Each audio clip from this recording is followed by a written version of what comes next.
Saudara, Kementerian Kesehatan memegang peranan penting dalam penguatan sektor kesehatan serta menciptakan lingkungan yang sehat dan berkelanjutan bagi seluruh lapisan masyarakat Indonesia. Untuk itu berbagai program pun terus dilakukan dan diupayakan oleh Kementerian Kesehatan demi mewujudkan Indonesia maju. Lantas apa saja capaian kinerja Kementerian Kesehatan tahun 2023 yang lalu serta bagaimana target visi Kementerian Kesehatan di tahun 2024? Kita akan bahas selengkapnya selama 30 menit ke depan bersama saya Egit Hapsari hanya di Bincang Kita.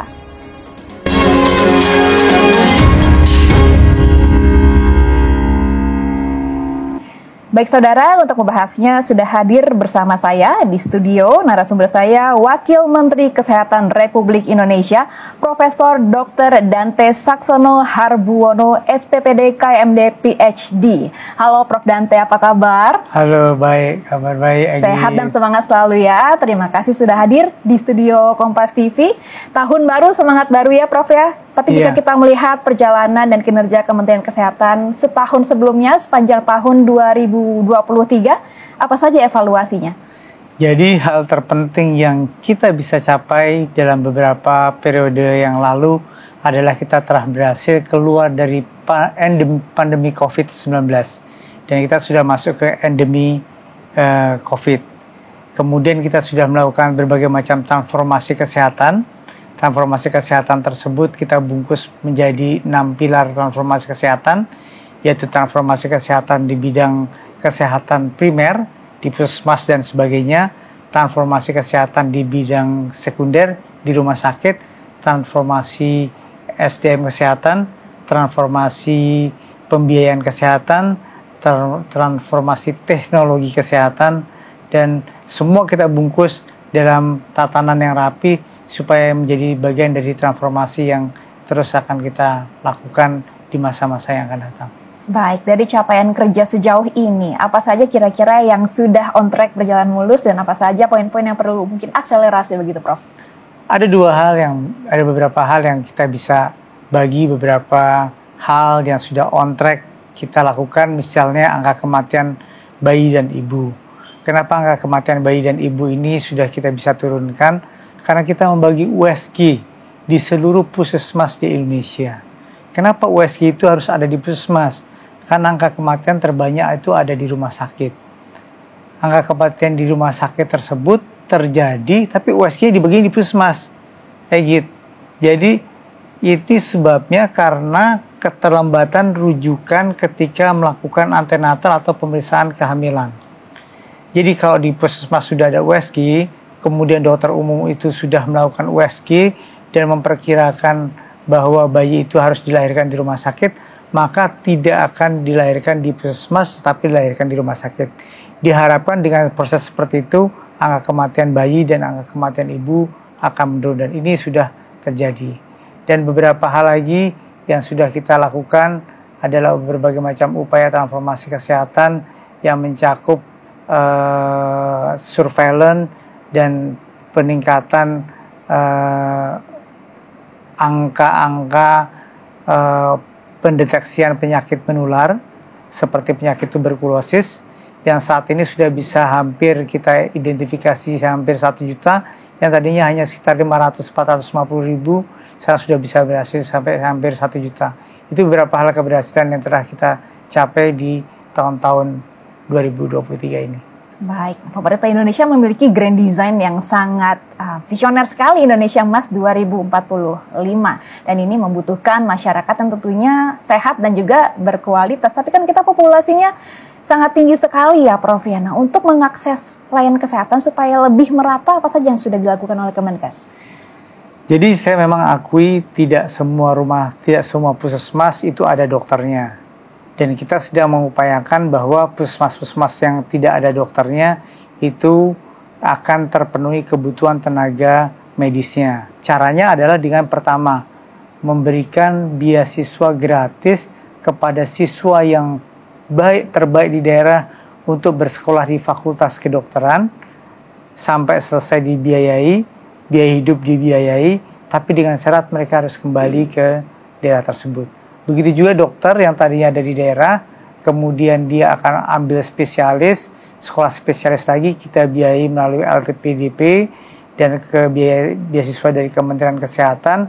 Kemudian setelah selesai dia harus kembali lagi ke tempat asalnya. Dengan demikian maka akan terjadi pemerataan kesehatan di masyarakat Indonesia yang saat ini memang masih terkendala banyak. Untuk target rasio dokter dan juga dokter spesialis idealnya tuh di angka berapa ya Prof? Dan sejauh mana kita menuju hal tersebut? Menurut WHO, satu dokter selayaknya untuk 1.000 orang. Tapi kita masih kurang. Masih kurang untuk tenaga dokter umum 476.000 dokter yang ada di Indonesia sekarang. Itu masih kita butuhkan. Dan lulusan tenaga dokter itu cuma 12.000 setiap tahunnya. Jadi kalau kita diamkan, maka kita butuh waktu 10-14 tahun untuk mencukupi kebutuhan dokter di seluruh Indonesia. Karena itu kita buka fakultas kedokteran baru, kita tambah kuota fakultas kedokteran yang sudah ada, sehingga nanti dokter-dokter ini secara cepat bisa memenuhi kebutuhan dokter-dokter yang ada di daerah. Mungkin ini juga salah satunya kita punya blessing in disguise yang kita pelajari dari pandemi COVID-19 lalu ya Prof ya. Tapi untuk kedepannya bagaimana kesiapan kita dalam menghadapi krisis kesehatan seperti itu? Jadi ingin saya sampaikan bahwa keberhasilan kita menangani COVID-19 bukan secara eksklusif milik Kementerian Kesehatan. Tetapi ini adalah bagian kerjasama yang cukup kuat di antara lembaga, kementerian lain, kemudian terutama arahan dari Bapak Presiden, kemudian peran serta masyarakat, dan sebagainya, sehingga ini semua bisa berhasil dengan baik. Tanpa kerjasama dan kolaborasi, maka mungkin kita belum bisa masuk ke dalam fase endemi COVID-19 seperti sekarang ini. Baik, Prof, nanti kita akan lanjutkan obrolannya untuk di segmen selanjutnya, namun jangan kemana-mana, tetap di Bincang Kita.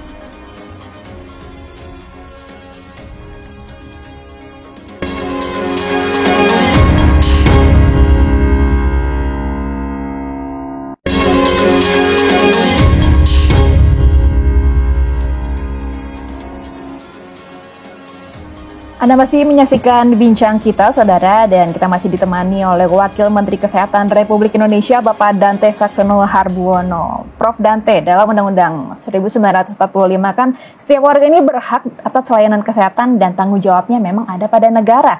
Lantas bagaimana Prof upaya dari Kemenkes untuk memperluas cakupan kepesertaan jaminan kesehatan nasional ini? Jadi di dalam jaminan kesehatan itu sudah ada mekanisme PBI. Jadi PBI itu adalah mereka yang dibiayai oleh negara. Itu jumlahnya sekitar lebih dari 90 juta orang. Ini untuk melakukan pemerataan kepada mereka yang tidak mempunyai akses biaya kesehatan secara kontinu. Itu yang pertama. Kemudian kita akan memperluas lagi pembiayaan kesehatan dan peningkatan kualitas kesehatan. Salah satu peningkatan kualitas kesehatan adalah dengan membuat kamar rawat inap yang khusus untuk BPJS di masa yang akan datang. Untuk kelas 3 saja, kita akan buat satu kamar itu 4 orang, kamar mandi ada di dalam, oksigennya dipenuhi secara merata, dan mereka akan mendapatkan fasilitas kesehatan yang baik. Itu yang pertama. Kemudian yang kedua, kita harus memenuhi kebutuhan alat-alat kesehatan dan obat-obat yang murah dan dapat didapatkan secara terjangkau oleh masyarakat dengan lebih baik. Caranya bagaimana? Caranya adalah dengan membuat obatnya itu menjadi lebih murah dengan membuat di dalam negeri. Kita masih mahal harga obatnya karena bahan bakunya kita harus beli dari luar negeri. Ini tidak sesuai dengan amanat dari Undang-Undang Dasar 45 tadi, bahwa kita harus memberikan pelayanan kesehatan masyarakat yang baik. Secara totalitas kita akan membuat bahan baku obat di dalam negeri, sehingga obatnya bisa diproduksi di dalam negeri dan tidak tergantung kepada negara lain, sehingga kita punya resiliensi yang baik, ketahanan kesehatan dan kemandirian kesehatan yang baik di dalam negeri. Intinya selain memberikan bantuan iuran melalui program PBI itu, kita juga harus merdeka ya Prof ya. Merdeka obat dan juga alat kesehatan ya. Jangan bergantung terus oleh luar negeri begitu ya. Nah, tapi kan ada juga paradigm shifting yang perlu dilakukan dari mengobati menjadi mencegah. Nah, apa yang bisa dilakukan masyarakat dan juga saudara Kompas TV yang menyaksikan supaya kita bisa berpartisipasi dalam mencegah penyakit menular dan juga penyakit tidak menular? Jadi tadi saya sampaikan bahwa kesehatan, kita belajar dari pandemi yang lalu bahwa kesehatan tersebut bukan berasal dari aktivitas dan peran serta Kementerian Kesehatan saja, tetapi upaya yang dilakukan oleh masyarakat luas secara seutuhnya. Masyarakat sudah menyadari sekarang bahwa kesehatan merupakan salah satu prioritas di dalam kehidupannya. Penyakit menular, mereka sudah mulai sadar untuk membawa anak-anaknya ke posyandu secara teratur. Kemudian penyakit tidak menular, mereka sudah mulai sadar untuk melakukan pencegahan sebelum penyakit seperti penyakit jantung, penyakit stroke, penyakit diabetes, penyakit hipertensi itu akan berkembang. Dari mana? Dengan membuat pola hidup yang lebih sehat dari masa-masa yang lalu. Caranya mereka cegah obesitas. Bagaimana cara mencegah obesitas? Mereka gunakan makanan yang lebih sehat, yang lebih tidak berkalori tinggi, tidak berlemak tinggi, dan tidak gula gitu ya, bahasa juga tinggi, gula tinggi, sehingga mereka lebih sehat di masa yang akan datang. Nah, itu penting tuh ya dilakukan dari masyarakat sendiri ya untuk mencegahnya, dia membantu pemerintah. Nah, sekarang kan banyak isu-isu terkini, masyarakat lebih concern kepada masyarakat dan juga isu-isu penyakit ini lebih ter-highlight begitu, seperti kemarin ada monkeypox, ada pneumonia, dan juga ada DBD. Nah, bagaimana respon dari Kementerian Kesehatan untuk merespon isu-isu tersebut, Prof? Jadi kelihatannya kalau misalnya DBD saja saya ambil contoh ya. Jadi DBD menjadi program yang utama karena memang kita daerahnya daerah yang endemik, masih endemik untuk DBD. Di tiap RW itu sudah ada Jumantik. Jumantik itu yang melihat, men-screening itu berasal dari masyarakat secara mandiri untuk melihat tempat-tempat yang banyak jentik-jentik nyamuknya. Itu yang dilakukan oleh masyarakat. Untuk apa yang dilakukan oleh pemerintah? Pemerintah melakukan surveillance yang lebih baik. Surveillance baik di tempat-tempat border line, baik udara, laut maupun darat, untuk mendeteksi berbagai macam penyakit baru, untuk mendeteksi berbagai macam varian penyakit yang sudah ada sebelumnya, dan kita punya alat genome sequencing sebanyak 52 tersebar di seluruh Indonesia, sehingga kita bisa melakukan pemetaan yang lebih terkonfigurasi dan lebih terintegrasi. Dengan begitu maka masyarakat akan lebih terjamin pola kesehatannya baik secara individual maupun didorong oleh pemerintah. Nah, ini genome sequencing mungkin cukup baru ya didengar masyarakat Indonesia. Mungkin bisa dibahas lebih lanjut sekilas, Prof, karena ini menarik sekali bagaimana memanfaatkan biomedical ya, Biomedical and Genome Science Initiative ya. Ini program baru dari Kemenkes. Itu apa manfaatnya bagi masyarakat ke depannya? Jadi ini sebenarnya alat ini dibeli waktu kita menghadapi COVID dahulu. Waktu kita menghadapi COVID dulu kan kita selalu keluar varian baru. Begitu varian baru, variannya kasusnya naik. Nah, gimana cara mendeteksi varian baru? Kita beli alat namanya genome sequencing. Tetapi ternyata setelah COVID-nya selesai, genome sequencing ini kan harus dimanfaatkan. Makanya genome sequencing ini dimanfaatkan untuk memberikan model baru pada cara pengobatan baru Indonesia di masa yang akan datang, yang kita sebut sebagai precision medicine. Precision medicine akan mendeteksi apakah seorang diabetes misalnya akan jadi sakit jantung, apakah seorang diabetes akan jadi stroke, apakah seorang diabetes akan jadi cuci darah. Itu dilakukan dengan melakukan pemeriksaan genome sequencing. Kalau dulu kita nggak tahu. Kalau dulu kita langsung mengobati pasien berdasarkan atas evidence base. Sekarang dengan menggunakan genome sequencing, kita harapkan kita bisa melakukan pengobatan cara baru yang sudah dimulai di Amerika juga, di beberapa negara juga yang menggunakan alat genome sequencing ini. Oke, jadi selain vaksin, terapeutik, dan juga diagnostik, untuk sistem informasinya seperti apa sih Prof? Karena kan di tengah pandemi pasti informasi banyak nih berseliweran, supaya terintegrasi apa yang sudah dilakukan? Untuk sistem yang sudah terintegrasi, kita punya platform yang baik sekali dan banyak sekali diakses oleh masyarakat di Indonesia yang namanya Peduli Lindungi. Dulu Peduli Lindungi dibentuk oleh Kementerian Kesehatan untuk eradikasi COVID-19. Tetapi kan itu sudah diunduh oleh lebih dari 100 juta masyarakat di Indonesia. Salah satu yang paling banyak unduhannya di Indonesia. Karena itu, kemudian setelah COVID selesai, Peduli Lindungi ini platformnya dirubah menjadi Satu Sehat. Nanti di Satu Sehat, misalnya Edit akan berobat ke dokter, maka dokternya akan melakukan dengan e-medical record, memasukkan ke dalam handphonenya, kemudian Edit pergi ke dokter lain bisa mengakses data kesehatannya dengan handphone tersebut. Kemudian Edit pergi ke laboratorium, periksa laboratoriumnya akan melakukan entry ke handphonenya.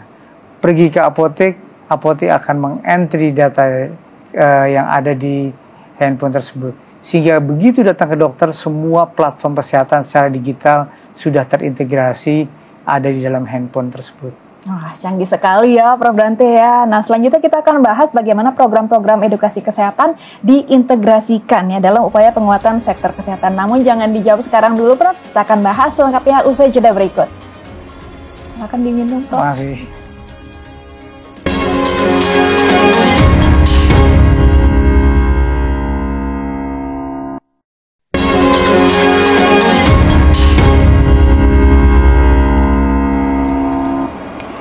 Kembali di Bincang Kita Saudara, dan masih melanjutkan obrolan kami mengenai menuju Indonesia Maju, capaian Kementerian Kesehatan tahun 2023 dan visi tahun 2024 bersama Bapak Wamenkes Prof Dante.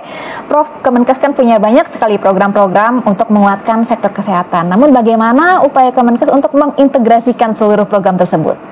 Jadi integrasinya akan kita bangun dalam sebuah platform transformasi kesehatan yang terdiri dari 6 pilar. Yang pertama adalah pilar primer. Kesehatan primer ini kesehatan di tingkat puskesmas, edukasi, promosi, dan sebagainya. Kemudian pilar yang kedua adalah pilar tentang kesehatan sekunder. Ini ada di rumah sakit.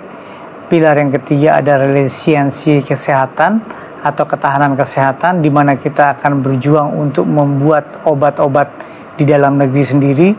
Bahan baku dan alat-alat kesehatan juga dibuat di dalam negeri sendiri. Yang keempat adalah pilar untuk pembiayaan kesehatan. Yang kelima adalah pilar untuk SDM kesehatan. Dan yang keenam adalah pilar untuk teknologi kesehatan. Jadi 6 pilar itu sebagai fondasi program-program tersebut ya. Ada banyak sekali upaya untuk penguatan sektor kesehatan ini. Tapi kalau kita flashback ya Pak, setahun belakangan ini, tahun 2023, kira-kira tantangan apa saja yang cukup signifikan ya dalam penguatan sektor kesehatan tahun lalu? Jadi berbagai tantangan pasti ada di dalam suatu organisasi, apalagi organisasi kesehatan yang mencakup banyak orang. Target utamanya adalah bahwa belum semua masyarakat menyadari pentingnya kesehatan. Karena itu kita melakukan berbagai macam evaluasi dan melakukan berbagai macam inovasi untuk melakukan transformasi kesehatan ini menjadi lebih baik. Salah satunya adalah melakukan transformasi kesehatan primer di dalam sistem kurikulum kesehatan untuk anak sekolah. Jadi kita buat tuh dengan Kementerian Pendidikan ada materi-materi berdasarkan atas Merdeka Belajar, di mana mereka punya komik, punya film pendek tentang kesehatan. Kenapa begitu? Kesehatan dimulai dari perubahan gaya hidup dari awal dan sedini mungkin akan melekat di dalam hati. Ingat kan dulu kita waktu kita belajar ini budi, ini budi, itu masih ingat sampai sekarang? Masih ingat. Nah, itu juga kita akan lakukan seperti itu. Kesehatan, bagaimana apa itu tuberkulosis, apa itu demam berdarah, apa itu menstruasi, apa itu kesehatan reproduksi, itu akan diajarkan di sekolah-sekolah di seluruh Indonesia. Oke, jadi anak-anak ini fondasi juga ya untuk membangun Indonesia emas ya tahun 2045 nanti begitu. Betul. Betul. Kita akan menghadapi tantangan di Indonesia emas di 2045. Kita mesti persiapkan dari sekarang. Tidak hanya penyakit-penyakit menular yang harus kita persiapkan, tapi juga penyakit tidak menular. Mereka berada dalam usia yang produktif pada masa itu. Maka penyakit tidak menular kan berjalannya secara kronis, perlahan-lahan. Maka kita harus tekan penyakit tidak menular tersebut. Jangan sampai pembiayaan kesehatan menjadi lebih meningkat karena penyakit tidak menularnya tidak dijaga dari sekarang. Apa yang kita lakukan sekarang adalah modal untuk menjadikan Indonesia emas menjadi lebih jaya pada tahun 2045. Baik, jadi itu ya tantangan yang cukup signifikan ya tahun lalu. Bagaimana dengan tahun ini nih Pak, 2024? Apakah ada yang berbeda tantangannya? Kurikulum sekolah kita tambah sampai sekitar 130-an lebih materi. Kemudian gerakan masyarakat, Germas, akan kita evaluasi dengan lebih baik. Dan kita akan sosialisasi lebih masif lagi. Kemudian yang paling penting adalah kita melakukan layanan-layanan di penyakit-penyakit yang membawa pembiayaan tertinggi dan penyebab kematian tertinggi. Apa penyakit tersebut? Pertama kanker, kedua jantung, ketiga stroke, keempat penyakit ginjal. Ini adalah penyakit yang membawa biaya yang tinggi. Dan kita sudah memetakan penyakit-penyakit tersebut. Kita membagi menjadi rumah sakit yang mempunyai kemampuan untuk melakukan berbagai macam tingkatan evaluasi pemerataan untuk pelayanan tersebut. Dan kita sudah bagikan alat kepada mereka, bagikan dokter kepada mereka, sehingga mereka tidak usah bersusah payah. Dulu kita tidak punya bayangkan orang yang kena penyakit stroke di Kendari itu tidak bisa melakukan pengobatan. Padahal golden time-nya 6 jam. Dia mesti terbang ke Manado. Dia mesti terbang ke Makassar. Apalagi di Maluku, apalagi di Papua. Nah, sekarang akan dengan program KJSU ini, kanker, jantung, stroke, dan uronefro, kita akan membuat masyarakat itu mendapatkan pelayanan lebih merata untuk penyakit-penyakit penting ini.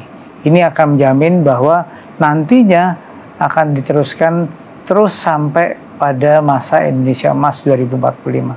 Nah, jawaban dari Prof. Dante tadi kan sekaligus meng-highlight ya sekali lagi bahwa penguatan sektor kesehatan ini bukan hanya tugas pemerintah, tapi juga kita sebagai anggota masyarakat dan juga tenaga kesehatan yang berada di garda terdepan.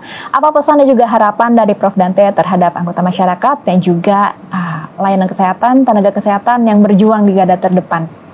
Jadi memang persoalan kesehatan ini bukan milik eksklusif Kementerian Kesehatan, tetapi peran serta masyarakat dan seluruh stakeholder yang terkait di dalam program ini menjadi sangat penting.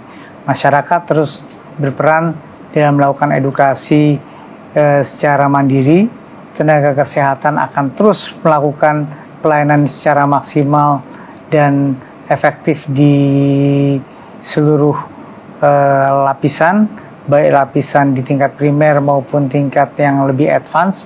Dan yang paling penting adalah dukungan dari semua stakeholder, kementerian, lembaga dalam memperkuat kesehatan di Indonesia. Sinergitas itu yang cukup penting ya, elemen terpenting. Baik, terima kasih Profesor Dante Saxono Harbuono, Wakil Menteri Kesehatan Republik Indonesia telah berbincang dan berbagi insight-nya dalam bincang kita Kompas TV. Semoga dengan adanya upaya berkelanjutan yang dilakukan Kementerian Kesehatan dan utamanya dukungan aktif dari masyarakat Indonesia ini dapat memperkuat sektor kesehatan di seluruh wilayah Indonesia. Baik saudara, tidak terasa sudah 30 menit saya menemani Anda di bincang kita. Saya Egit Hapsari pamit undur diri, sampai jumpa.